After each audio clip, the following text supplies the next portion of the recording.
And good evening, ladies and gentlemen. Welcome to a special edition of a Hake Rants episode of the Sober Swole podcast.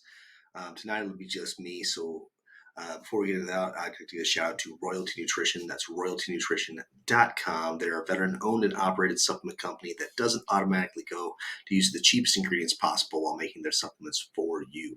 Check them out. Use the discount code 37HAKE to save you 15% on your entire order. My next shout out of the evening will be to Gorilla Gains. That's gorilla-gains with a Z.com. They are a fitness apparel company that you can wear comfortably in and out of the gym. They also make great equipment that helps keep you safe while you train. Use the discount code JAKE15 to save you 15% on that order as well. Obviously my Patreon, that's patreon.com/Hake Jower. That's where I do a once a month Hake Rants episode, solo show. Also, I do like blog entries and training logs and stuff like that. So if you can't really afford a online coach or something, or you're just looking for more information to train, check that out and support your boy. All right. My next shout out of the evening will be to Buy.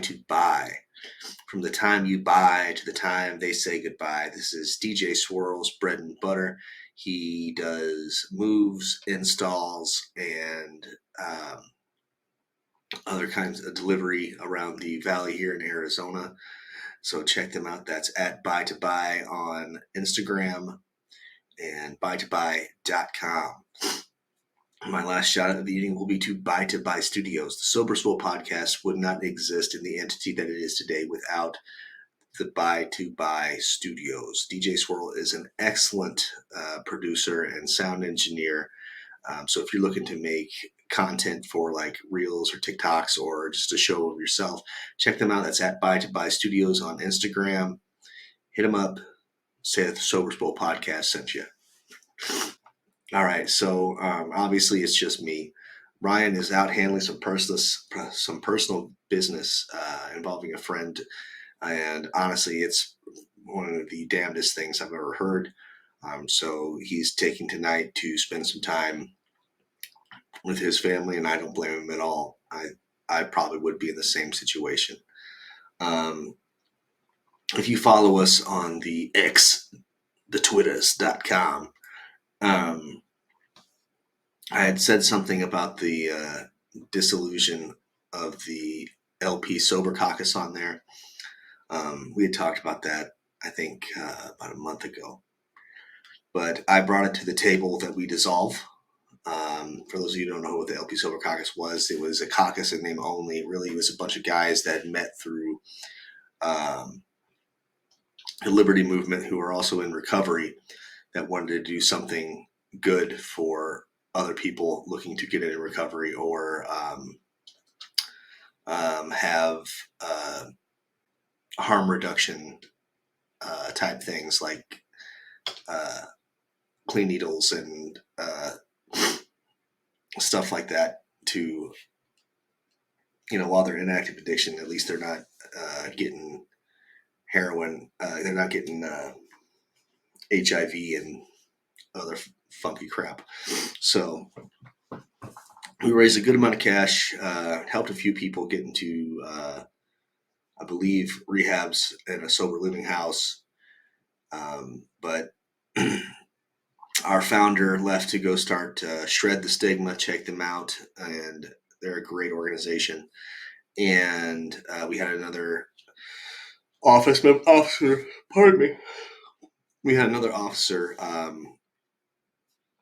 leave to handle some in-state Libertarian Party versus the Libertarian Party national legal stuff. And I mean, after all that went down, honestly, the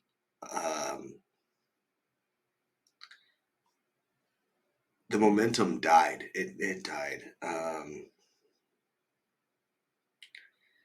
We just slowed down, quit having meetings, and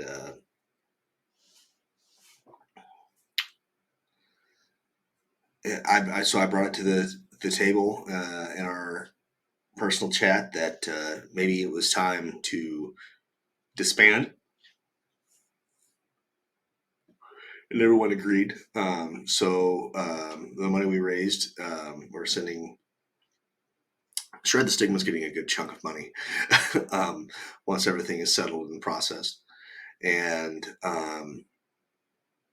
it was an honor and a pleasure to be the treasurer for as long as I was, since the inception of the LP Sober Caucus. And um, I was glad to do it. And when it was hot, we was hot. When we weren't, we weren't. So the last piece of business I proposed, and it was actually brought up by Drew when I was telling him about it. Pardon me.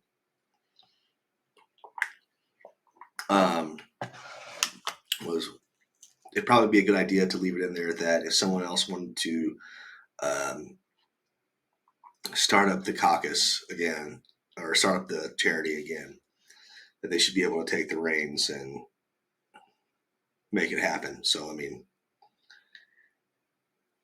definitely, absolutely. Um, so, if anybody out there would like to hit one of us up, we'll see what we can do about handing you the reins and carry on.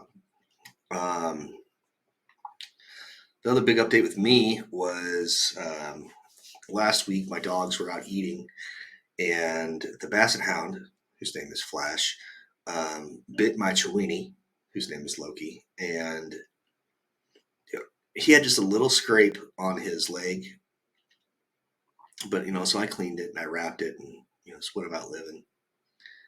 When and then the next day I took the bandage off and looked at it, and everything looked like it was naturally okay. It looked like he was healing up all right, and I mean, other than him not putting weight on his front paw, everything looked good. A couple days later, Brittany says, "You need to look at that leg. I think he has an abscess in it." And I was like, "This dog doesn't leave my side. I think I have seen if it was real gross, but I guess I missed it." That leg was really, really swollen, and it looked like there might be some goo in there. So I was like, after everyone gets home from school, after I get everybody here, I'll give him a nice bath and see if I can squeeze anything out, which is gross, but it's my dog. I love him. I'll do it. And I kid you not, no more than 4 hours later, when I was getting ready to give him his bath, it was like this. It had burst. Like, so here was the hole. Let's just say, but down here was just a. And so it just smelled like death. I was like, shit. So instead of the bath, I just wrapped him in the towel that I was going to use to dry him off, and off to the emergency vet we went. I want to give a shout out to the GQ Emergency Veterinary Clinic. Your staff and veterinarians and nurses I've dealt with are all very kind and professional people. But yeah, they took him in there, and after our wait, they sedated him. They scraped everything out, cleaned it all up, and bandaged him up. We have another appointment on Friday to change out the bandage because the hole was too big to suture. But yeah, so big shout out to them. A big friggin' mess, but I'm glad that they exist, and my little dog, my little snuggle dog, is getting all the help that he can get.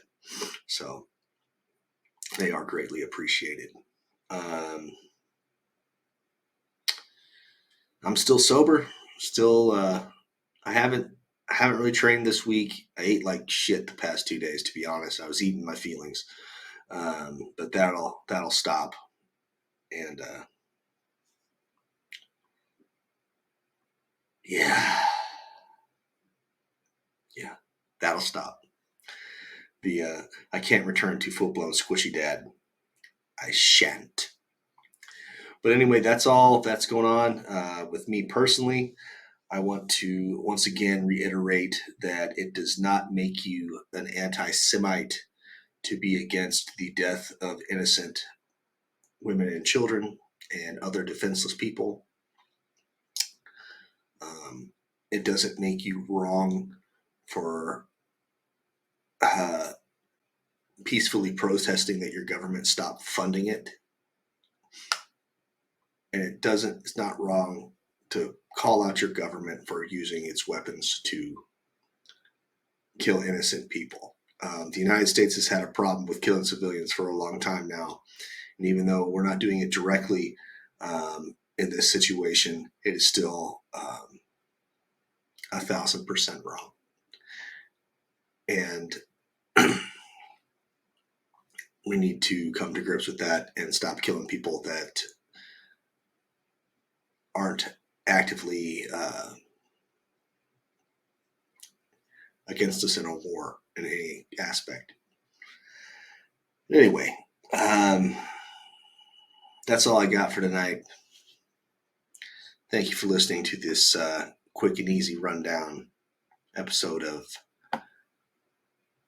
the Sober Swill podcast. I appreciate you. Y'all have a good night. I love you. Bye-bye.